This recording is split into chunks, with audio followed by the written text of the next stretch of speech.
بسم اللہ الرحمن الرحیم۔ 7ویں جماعت اردو کتاب سے آج ہم پڑھیں گے سری نگر سے کرگل تک۔ سری نگر سے کرگل تک ہمارے آج کے سبق کا عنوان ہے، ٹاپک ہے۔ قبل اس کے کہ ہم پڑھیں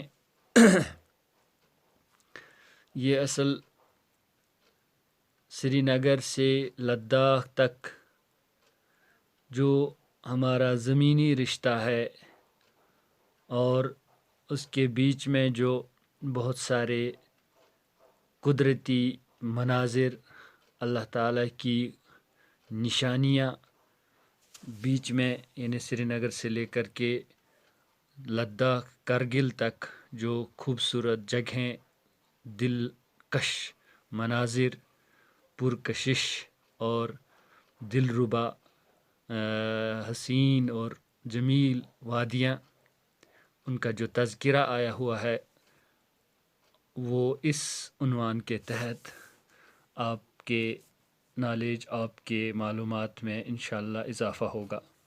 سری نگر سے کرگل تک، پیارے بچوں، 7ویں جماعت کی بچیاں اس بات کو ذہن میں رکھیں کہ اردو زبان کا اصل مقصد پڑھنا، لکھنا اور سمجھنا ہے، اور پھر اپنے ما فی الضمیر جو انسان کے خیالات ہوتے ہیں ان کو اپنے اچھے انداز میں اردو میں بیان کرنا ہے۔ تو ہم پہلے یہاں پر پڑھیں گے۔ بچوں، آپ جانتے ہیں لداخ کے 2 ضلع ہیں، ضلع لیہ اور ضلع کرگل۔ ضلع لیہ کا صدر مقام لیہ کا قصبہ ہے۔ ضلع لیہ کا صدر مقام لیہ کا قصبہ ہے، اور کرگل ضلع کا صدر مقام قصبہ کرگل ہے۔ کرگل لیہ قصبے سے 204 کلومیٹر دور ہے۔ آج کل لداخ جانے کے لیے رسل و رسائل کے ذرائع بس، ٹرک، جیپ، کار، سومو اور دیگر قسم کی چھوٹی گاڑیوں کے علاوہ ہوائی جہاز وغیرہ ہیں جس سے ہم کرگل پہنچ سکتے ہیں۔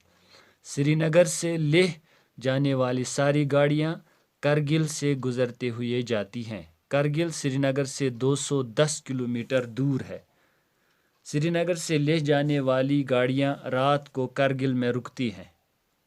سری نگر سے چلنے والی گاڑیاں گاندربل اور کنگن سے ہوتی ہوئیں مشہور صحت افزا مقام سونامرگ پہنچتی ہے۔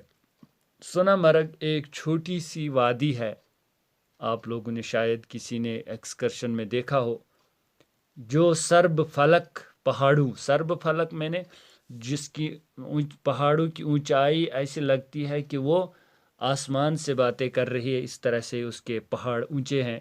سرب فلک پہاڑوں، چیڑ اور دیوار کے سرسبز، چیڑ اور دیودار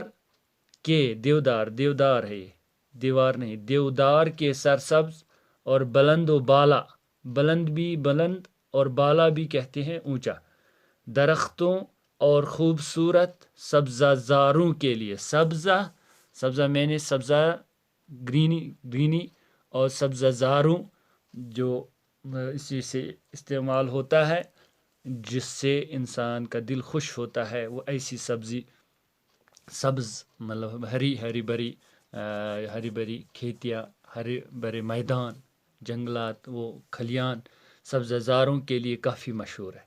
یہ جگہ سیاحوں کے لیے، سیاح جمع سیاحوں یعنی سیر تفریح کرنے والا، سیاحوں کے لیے باعث کشش ہے۔ باعث کشش یعنی جو بھی ادھر آتا ہے تو دل دے بیٹھتا ہے اس زمین کو۔ اس وادی کے بیچوں بیچ ایک ندی بہتی ہے جس کا پانی بلور کی طرح صاف و شفاف ہے۔ یہ ندی اس مقام کے قدرتی حسن کو چار چاند لگاتی ہے۔ یہ کہاوت ہم مطلب اردو پروورب میں استعمال کرتے ہیں، کسی چیز کو چار چاند لگانا. آپ کی آمد نے ہماری مجلس کو چار چاند لگائے. والد کے سفر پر واپسی آنے سے ہمارے گھر کے چار چاند لگ گئے. تو اس طرح ہم اس کو چار چاند خوشی کے لیے استعمال کرتے ہیں، زیادہ خوشی کے لیے. لداخ جانے والی گاڑیاں یہاں تھوڑی دیر رکتی ہیں.